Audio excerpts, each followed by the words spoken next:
Okay, you guys, welcome to this week's reading. Thank you so much for joining me. God, archangels, angels, ancestors, and spirit guides, please guide this reading. Please let me be a clear channel to your divine love, wisdom, and guidance. We have I am strong. Yes, you are. I am strong. I feel like we got this one recently, and I feel like I said the same thing I'm about to say. Oh, 35 on the clock too, which is 8, which is the strength card, which is what I was gonna say. Wow. We have the fault line and agape, which I just think it's interesting how the imagery is similar. This looks like it's giving Twilight. It's giving mitosis, even though this is actually reminding me of DNA replication, which I think is not mitosis. I think it's meiosis.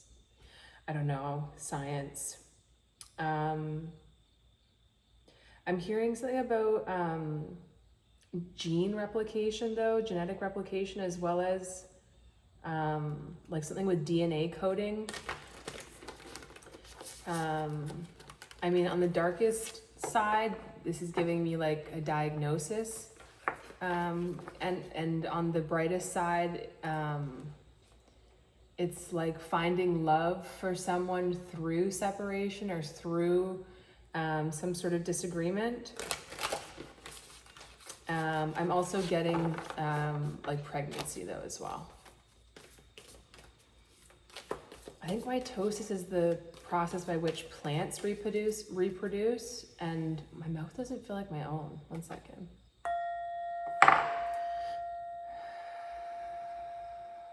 I'm coming into this reading with good energy, but yeah, I've been moving a little fast this morning. I think that's the maiden again. I don't want to do the same reading, the river, but this might be the energy.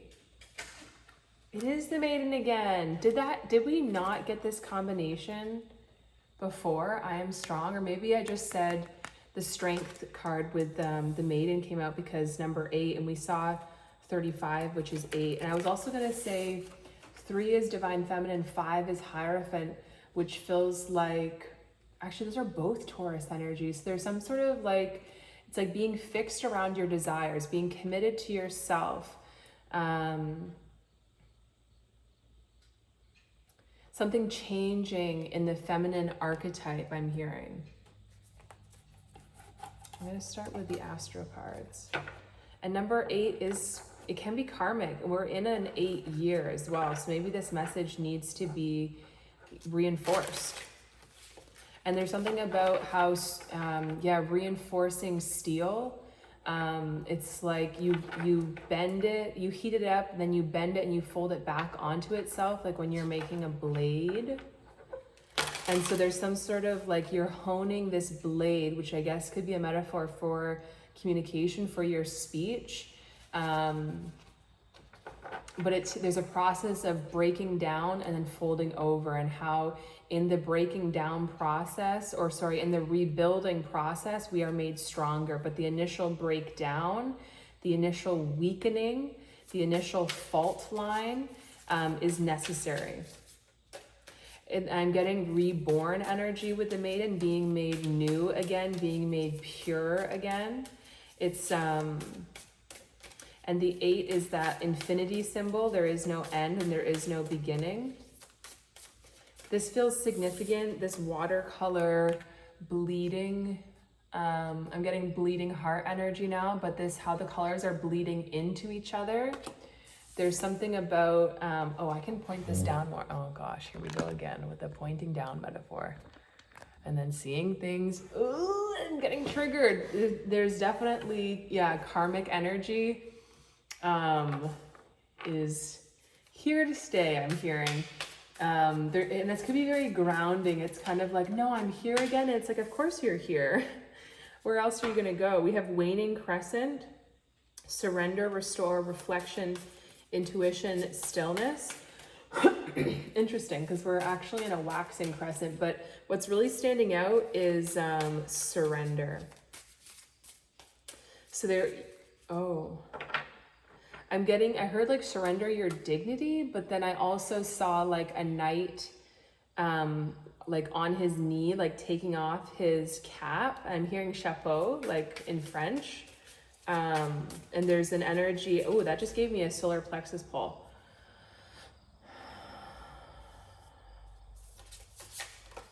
Yeah, there's a need to protect your energy at this time. We have void of course, pause in time, change of plans, limbo, improvisation. And we have the 7th house with Libra and Venus. It says this is the house of partnerships. Here is where we see the personal relationships that involve commitment or cooperation of some sort. Marriage, spiritual unions, agreements, societies, and business partnerships. The mantra is I relate. And this is, I forget what DC is, but it's making me think of descendant. I think that might be what it is, because it's like if you know your rising sign, then you know the ruler of your 7th house.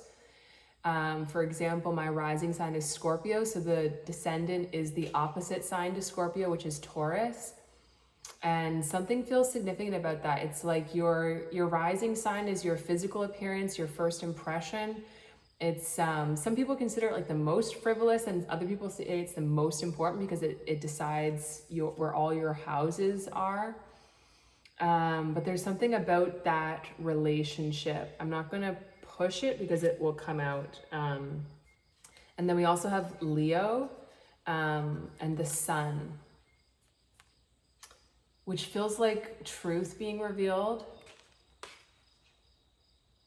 And interesting too, somehow that relates to your rising sign, the sun.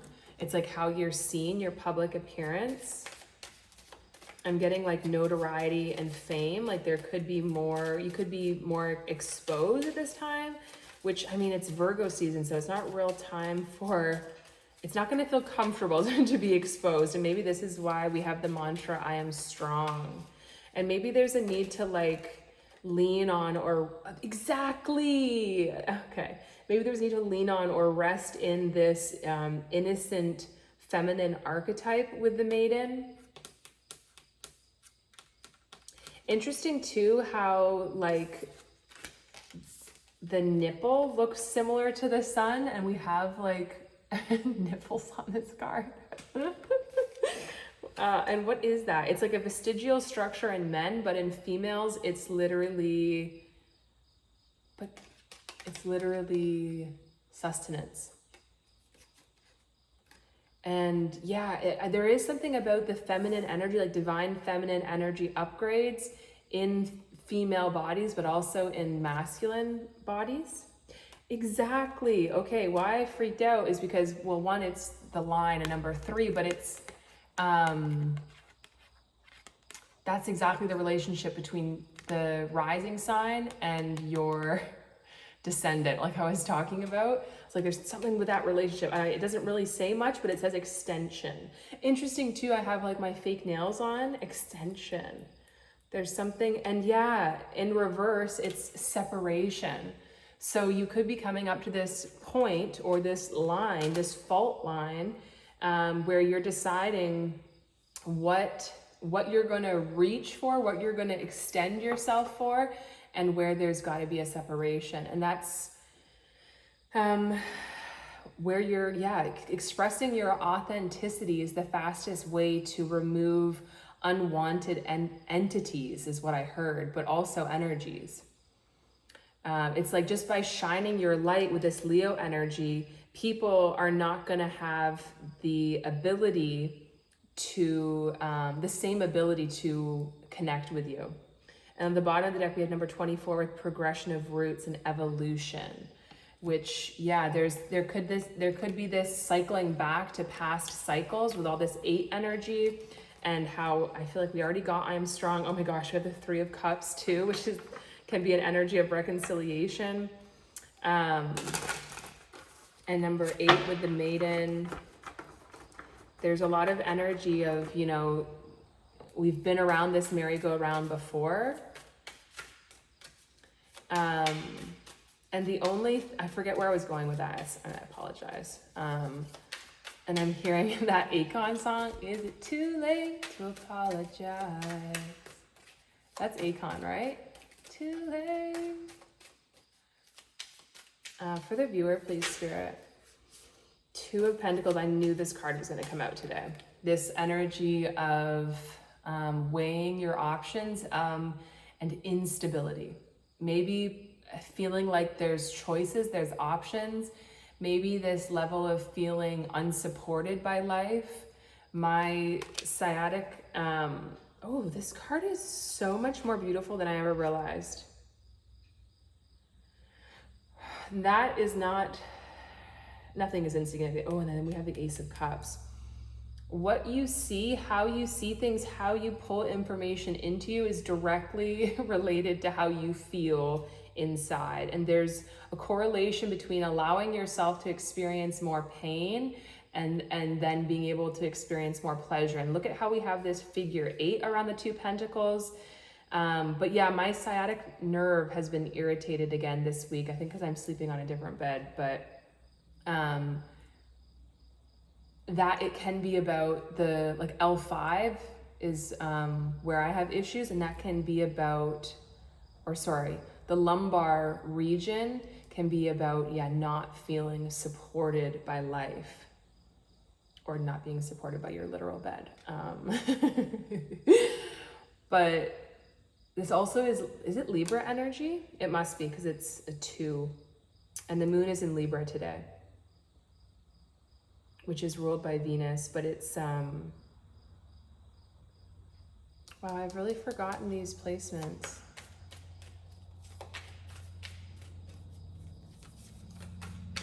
And there's like sadness in my voice because I feel like I've lost something. I think it's Saturn in Libra. We have the Wayfarer, and Saturn.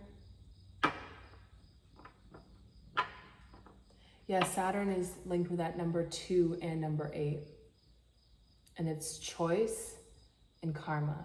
Like your choices are yes. And with the Wayfarer, number 6, Gemini energy, this is literally 2 paths, 2 destinations. One of them takes you towards, that's why I heard the remover of obstacles. And I was like, is Saturn the remover of obstacles? Like, I think he more so puts the obstacles in your path so you gain the strength to be able to overcome them. I am strong. And then Jupiter might be the remover of obstacles. And then I literally pulled the Jupiter. Jupiter isn't really linked with the Wayfarer or in traditional tarot, the Lovers, but he is in this card. And you can see he's above this path, which leads to all this prosperity. And I think it's interesting too that the snake is on this path. The snake is that energy that is very low-lying. Like there's a humbleness to it. It's like, I don't have legs, I can't run fast, so I've got to be smart. And I've got to have venom. I've got to protect myself. And how they're cold-blooded, and so they need to lay out in the sun, which is the truth, as well as divine masculine energy. And I've been getting a lot of, like, I think I had a snake dream, and so did my mom's fiance. And then I went to the dentist and there was a snake outside. And it's kind of, whenever snake imagery starts popping up, it's like a real push-pull, like fear, but also like, why are you here? Like there's curiosity. So yeah, definitely a choice. Wow, that was the moon. And this is the 8 of Swords. Ouch. These can be pretty difficult energies, especially when together. And we have the 2 and the 8, and the moon, which is 18. So the moon is about Cancer energy, Pisces energy. We have Gemini energy here, more Gemini energy with the 8 of Swords. And she's the only card that's, her face is so unfinished, but the moon itself is so detailed, and the dogs are very detailed. Like everything else is detailed except for her face. face, which, you know, the head is Aries energy. And even up here too, like there's something about like when you're dreaming, how it feels so real, but visually there are markers and cues to let you know you're dreaming, should you be conscious enough to recognize them. That's the problem with dreaming, is we are often so in the dream being a metaphor for life, that we cannot open our eyes and recognize, oh, like I influence how I feel, and how I feel influences what I see and what happens to me.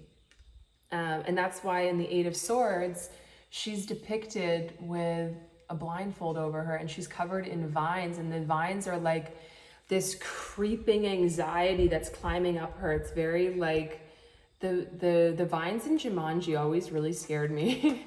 Well, I think they were pretty aggressive too. But that kind of haunts me, or haunted me. And it's this energy of being restricted and be interesting too, mitosis, meiosis. And vines even like, they freak me out now because they almost seem sentient, like the way they climb up things. It's a kind of intelligence, I guess. And I guess it's searching for the sun, or do vines not like the sun, I thought? They probably still need a little bit though. Can I break this down so it's a little bit more easy to digest, please, Spirit?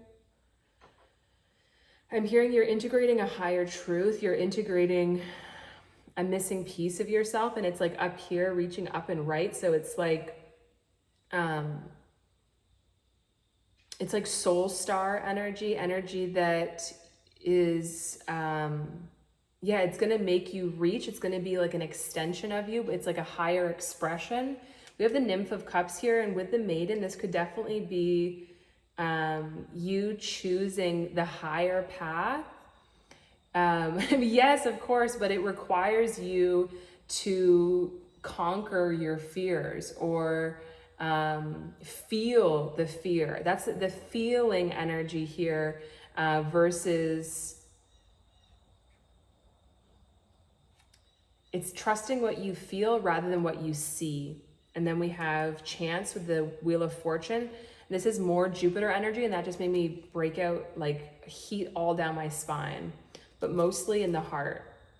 Yeah, it's like you're gonna have to open up your heart chakra in order to receive all the blessings that are available to you. I don't even want to say meant for you, because it's like, I don't think Spirit really cares whether you go up or down, because we are all, yeah, there's the same heat again, or really what path you take. I think like you are supported regardless of what direction you go in. You are tested regardless of what direction you go in. We are all being led home. We are all leading each other home. We will all end up in the same place eventually. I'm not sure if Spirit cares how we learn a lesson. It's definitely a nice idea that the angels like want to lead you on the higher path, but I'm not sure. That seems a little human to me. It seems a little, I mean, that's definitely what I want to do. It's definitely what I signed up for. But yeah, I think it might be a little naive to think, you know, I don't know. We have to pick the kind of battles we want to be engaging in. And there could be some sort of warring impulse here between instinct. I heard instinct and desire, but it feels more so like instinct and honor. Or it's not even between the two. It's like learning how to find the middle path, learning how to honor both.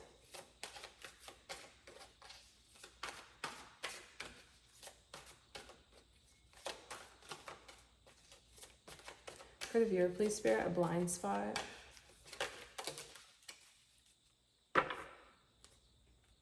Number 2 at the bottom.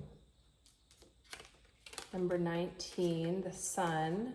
Number 48, that's 12, that's the Hanged Man. So it's like seeing something from a different perspective, something outside of you from a different perspective, getting the truth on something that might challenge your own sense of self. I'm really recognizing how I have had a tendency to keep myself numb, to keep myself safe, to keep other people around me safe as well, and how that really limits, how limiting that can be. Oh my God, there's turkeys on my lawn with maybe a little baby. I can't see through the screen properly. There's something about that too, because that's Capricorn energy. The screen is like, you know, that kind of pattern.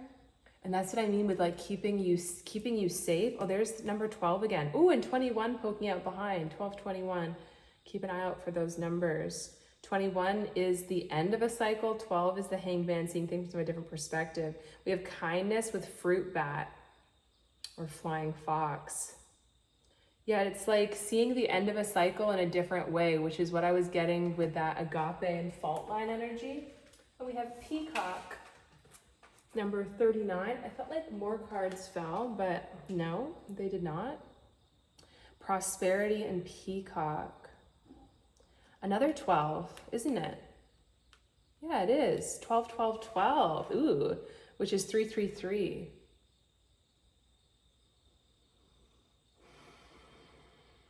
This is also Leo energy. You could be getting opportunities with work that might be asking you to extend yourself further than you have before. It might be pushing your limits. You might be feeling more fear. And I relate to that. And I feel like that's what it is to be alive. Wow, we have 12, 12, 12, 12 actually. So 3 4s with this 48 down here as well. Beautiful. And 10, 10 with 19. Actually, we don't have the, oh, interesting though. We have like sun energy with Leo and number 19 with that blind spot. And then, but the moon is actually the one out here. It's like, yeah, you got to go through the moon first. And the moon ultimately is the light of the sun as well, is reflecting the light of the sun. So your dreams could be going off at this time. You could be getting messages and downloads in your dreams, or maybe that's something that you can start thinking about now that I'm cutting back on smoking weed. Ooh, Tantra, I love that one. Yes, and Manipura, solar plexus. I'm definitely remembering my dreams a lot more, and it's almost like annoying because, well, the turkeys are gone. They just seem to evaporate. Turkeys always make me think of the animal oracle card because the message is give with gratitude or something. Give generously, give with gratitude and grace is what always comes to mind when I see turkeys. Ooh, these are really good cards. Oh my God, and Ganesha, who's the remover of obstacles. Remember I said that? Wow.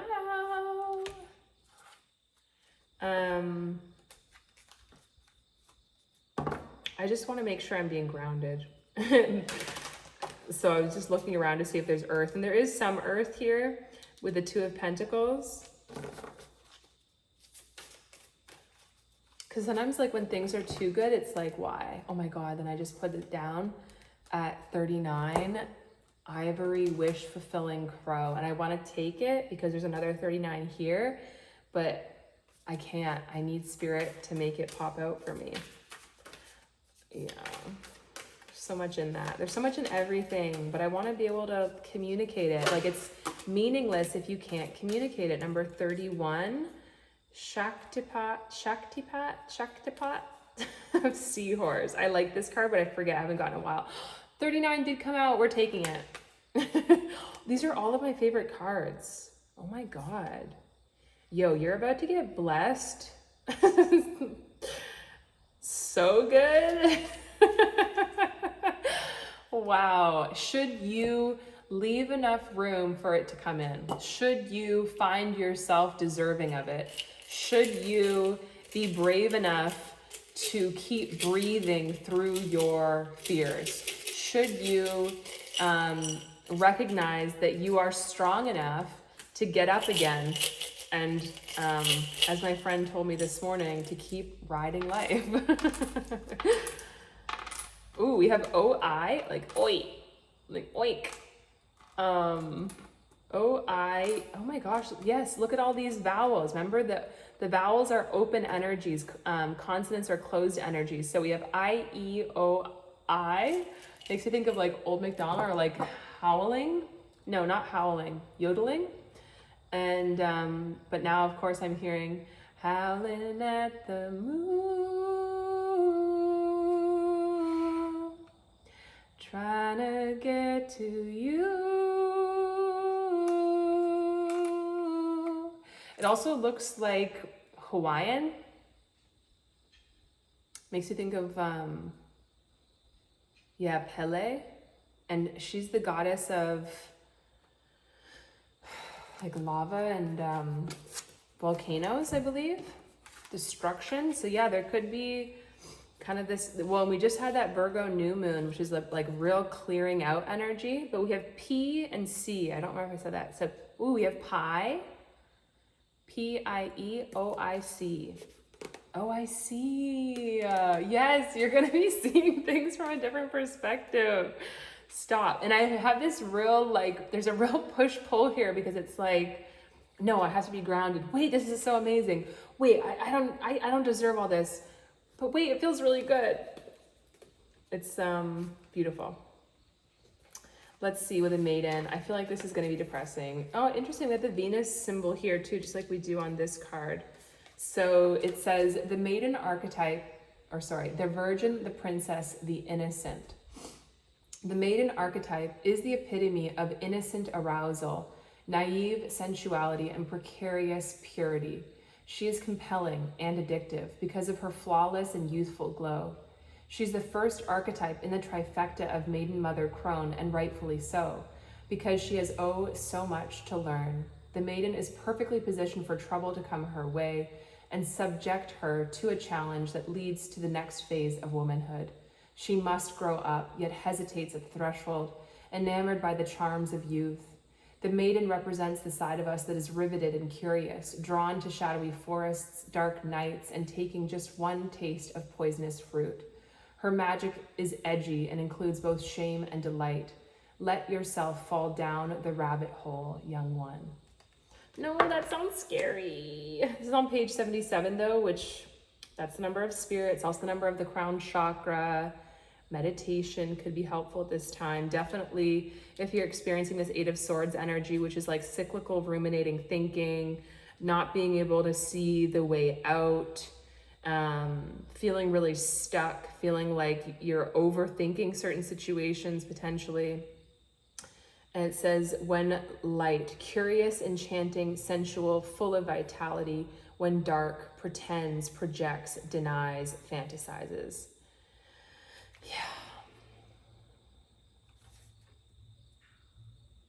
Yeah. I can't be bothered to read any more about that, so we're moving on. How does that relate to this? I'm hearing the Yellow Brick Road. I can't hear the correct lyrics though. I just hear like, take me down the yellow brick road. Let's see what we can find. It's just like, I'm like embarrassed to say it out loud because it's just so like random. But this is really the maiden energy of like just discovery and innocence and skipping. And yeah, I mean, then we run into the moon and the Eight of Swords. But is there any point in resisting like that innocent, joyful desire to skip? Like, what's the benefit in resisting it? I mean, what you resist persists though. So does that mean if you could just keep yourself perpetually in this, oh wow, yeah, you keep yourself perpetually in this kind of like elevated state, that might not be mature. Interesting. I hope this is not just me talking to myself. I mean, it literally is just me talking to myself, but I hope you're with me. Let's see, I'm skipping ahead apparently. Yeah, I guess maybe I do feel a little imbalanced, like positively though, which feels nice, but let's just take a breath, put our feet on the ground, and resonate with that bowl. Okay, page 165, which is 111. It says, as you embrace your inner essence, you will be at peace with who you are, including your vulnerability, and no longer see the need to conform to social ideals which have no true resonance for your heart. You are encouraged to trust your intuitive recognition of which environments and relationships harmonize well with you, supporting your spiritual growth and well-being on all levels.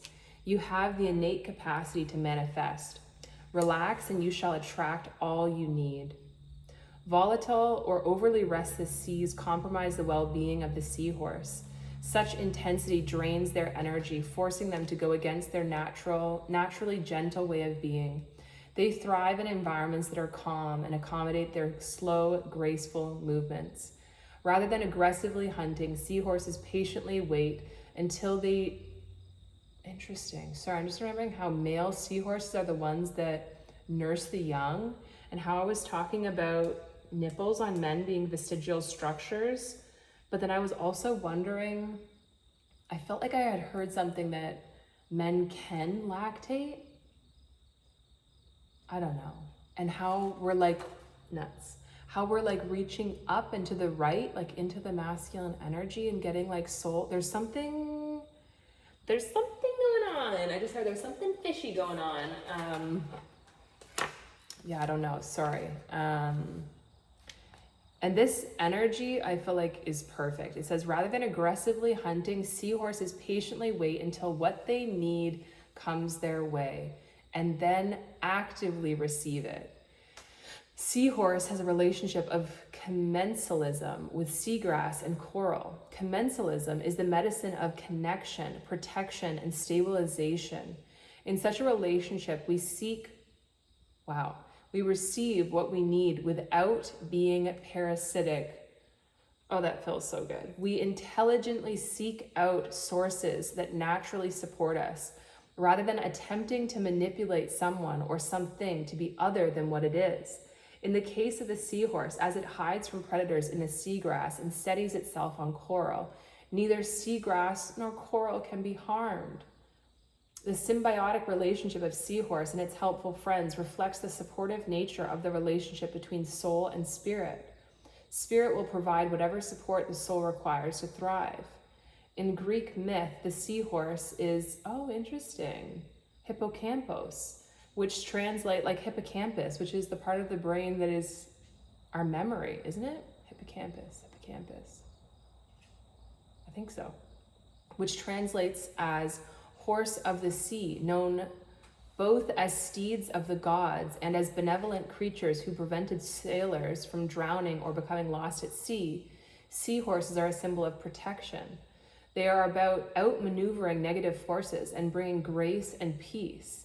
Seahorse is our guardian when we are going through challenging times, especially on an emotional level. Moon, feeling. Shaktipat is a transmission of grace. It is an enlightening gift that enables mastery, which is masculine energy. Shaktipat of seahorse empowers us to instinctively seek environments that are conducive to our well-being, rather than damaging ourselves by trying to adapt to external situations or societal values. It teaches us that we are enough, that we have the innate spiritual magnetism to attract what we need in our lives. We gravitate away from falsehood and toward authentic being. Named for its seahorse-like shape, the hippocampus is the neural center in the human brain. Oh, yes, it helps us navigate our way in the world and find where we can thrive and best avoid negative influences. Yeah, I think horses have a very big hippocampus, which is, I thought it was like, yeah, your spatial awareness and your ability to, like, your physical body awareness. Each seahorse has a unique coronet or crown on the top of its head. It is said that, like human fingerprints, no two are completely alike. Interesting too, because coronet, like the coronet band on a horse is like, if this is their hoof, like their foot, this is the coronet band. There's something about like grounded spirituality, like feet on the earth.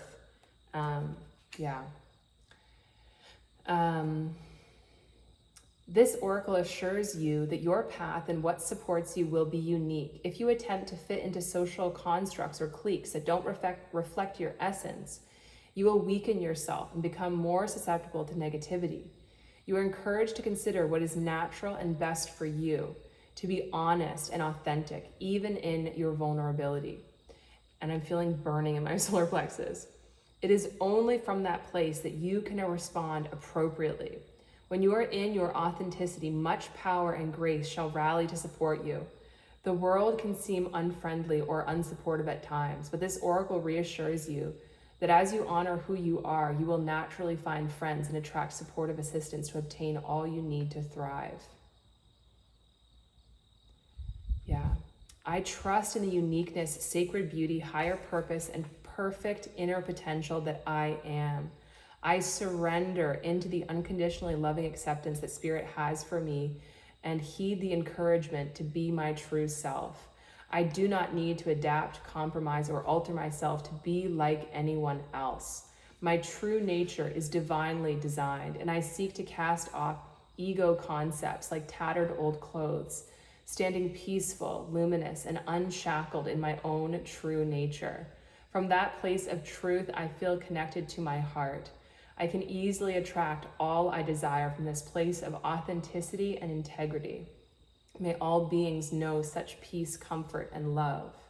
Exactly. And I think that kind of answers my train of thought about, you know, like, I don't think God really cares, or the divine doesn't really care which way we go. It's more so that we are inherently rewarded with peace and love and more opportunities and divine grace when we do honor ourselves, not because something outside of us wants it, but that's what we want because we're honoring ourselves. You know, like, that's the figure eight, that's full stop, you made it. That's what present moment awareness is.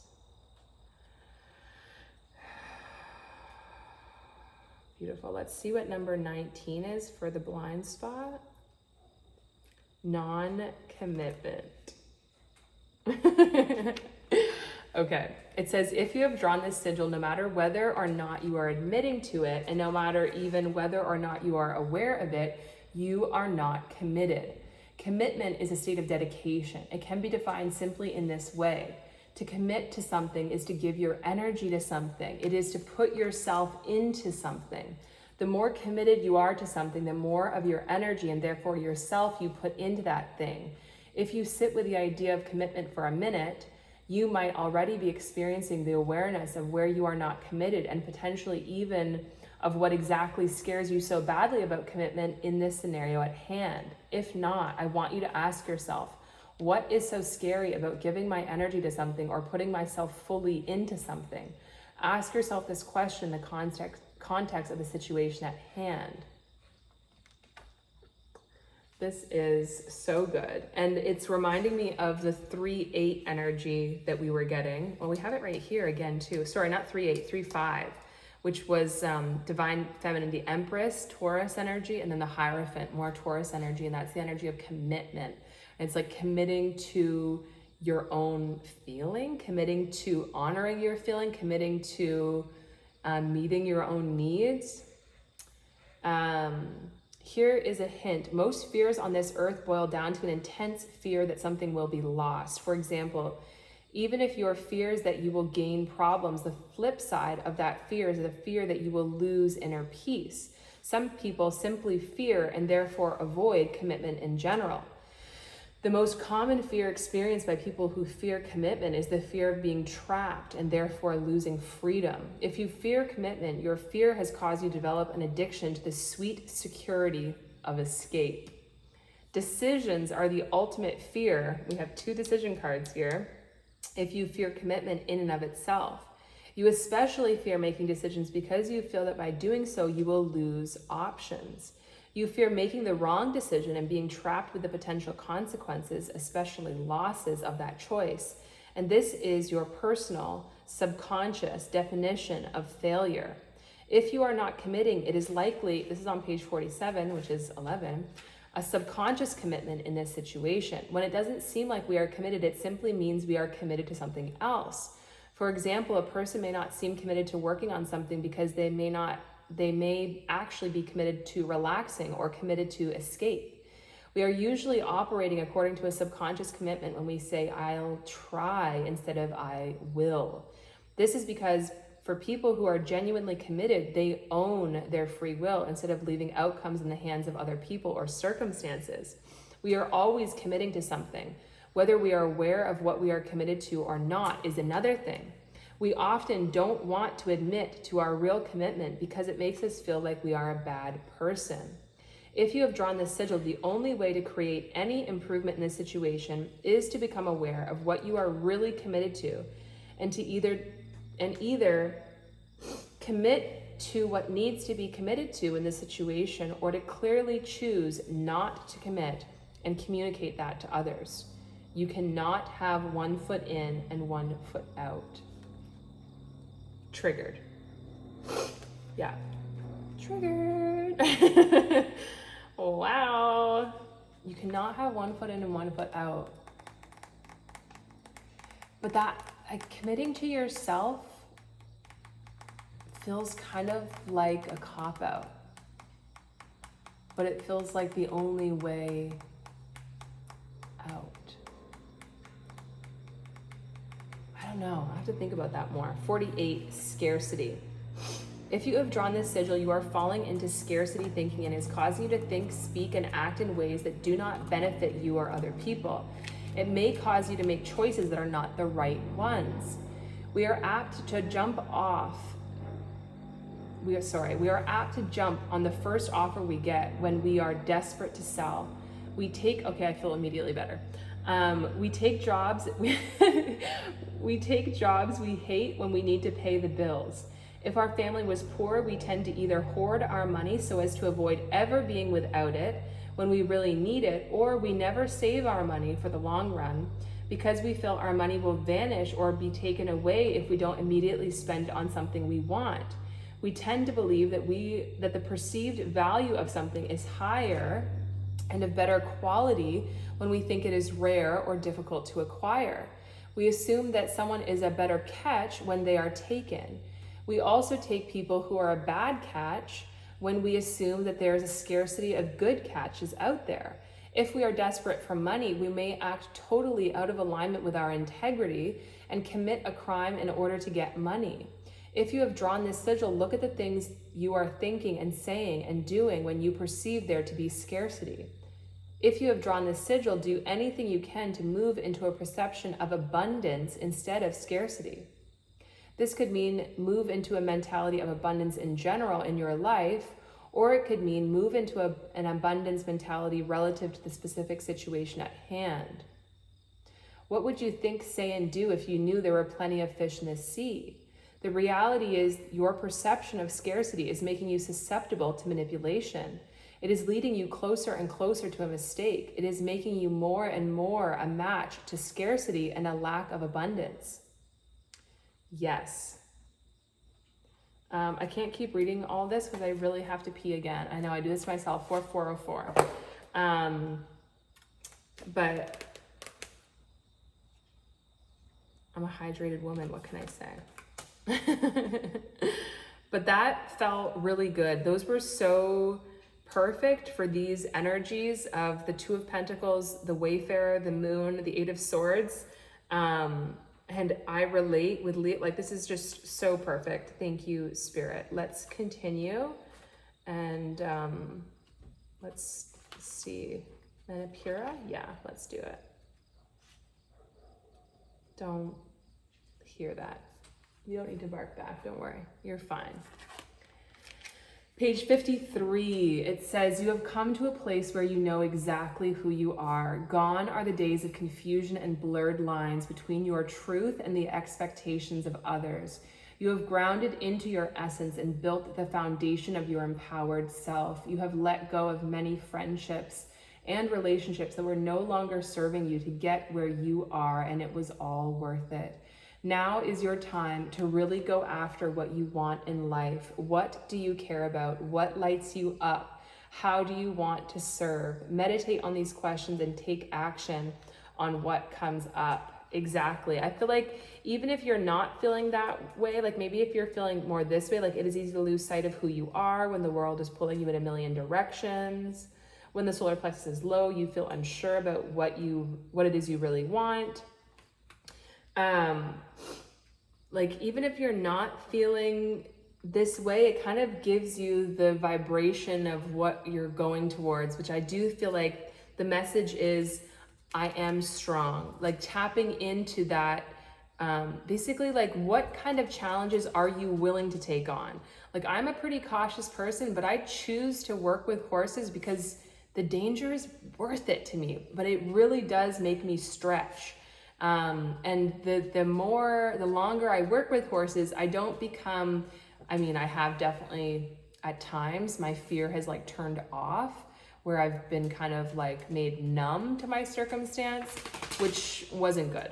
And so now I feel like I'm not like just jaded and I never get scared anymore. It's more like I'm willing to feel this level of fear in this scenario because I know I can be of service. I know I can help. And yeah, this feels like the message, like you are grounded into your essence and built the foundation of your empowered self. You're letting go of shit. You're going after what you really want in life. It's getting to that point of recognizing what you want and committing to that, committing to meeting your needs, committing to making choices and decisions to line up with your highest self. And that's literally like, just close your eyes and imagine, like, what does my highest self look like? What does she eat? What does she dress like? I mean, I don't know. Okay, Tantra, page 83, another 11.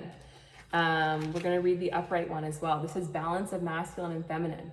You are expanding into liberation, Tantra, moving past the dualistic mind that judges everything as right or wrong.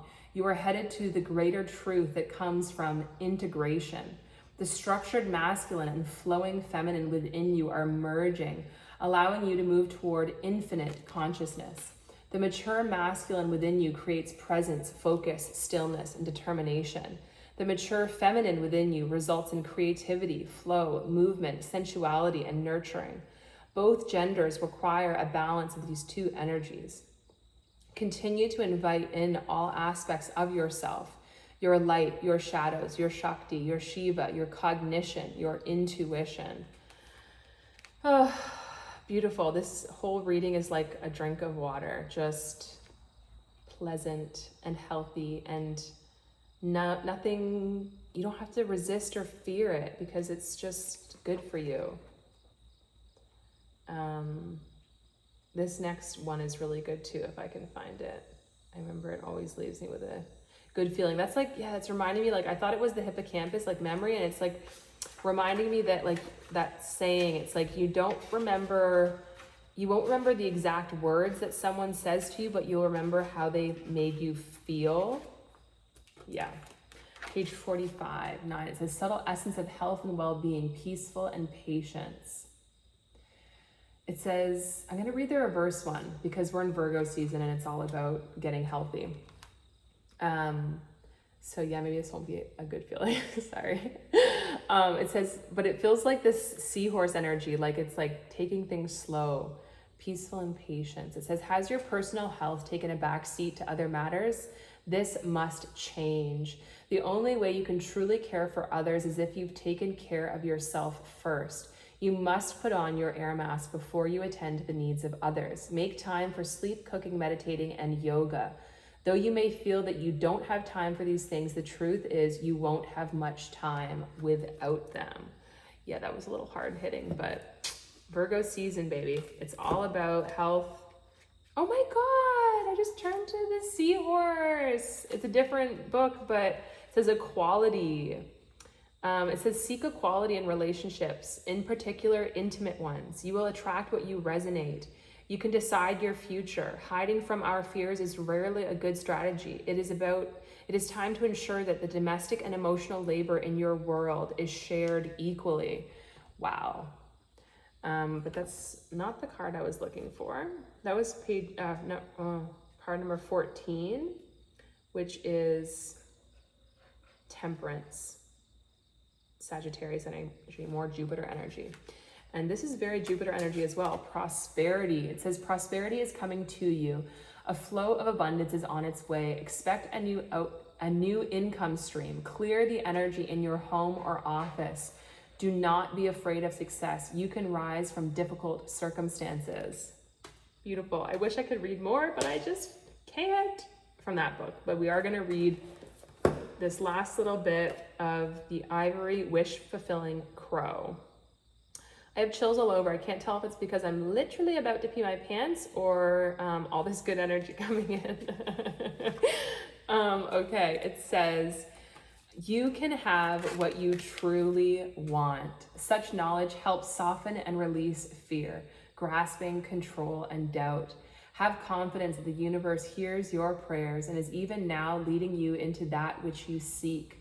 You can take sanctuary within your spiritual connection whenever you need stabilization and protection against the fluctuations of the external world. No matter what is happening around you, there is a way through to the fulfillment of your potential. Beautiful. That word stabilization has been coming up and it's been popping into my mind all week, specifically that it's like stabilization. Like you got to take a stab at things. You've got to like reach out. You've got to extend yourself in order to get stable. But I really have to go. I thank you so much and I'll see you soon. Bye.